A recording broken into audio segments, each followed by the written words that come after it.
İsmim Nusret Küçük. Aslında Pertekliyim. Şu anda Elazığ'da Yemişli köyünde yaşıyorum. Hayvancıyız. Dede baba mesleği. Severek yapıyoruz tabii bunu. Severek yapıyoruz. Biz şimdi şu orta bölümde koyunların, kuzuların buluşma alanı yeri bura. Az önce emdirdik zaten, buluşturduk. Arkadaşlar gördüler. Diğer taraftan bırakarak bu şekilde geliyor. Buradan birleşiyorlar hayvanlar. Günde 2 kez. Bunların buluşma, süt emme saatleri var belirli. Sabah saat 6.30-7, akşam saat 4-4.30. Sıra her gün aynı saat yani belirli saatlerde.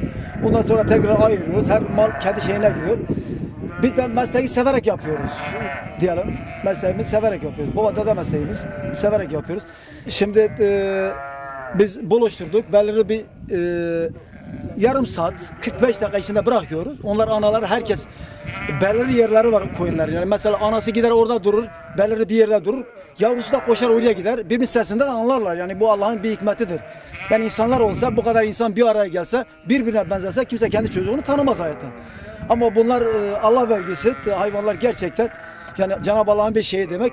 Herkes yavrusunu tarıyor, yavrusu gidiyor, sütünü emdikten sonra ondan sonra ayırıyoruz.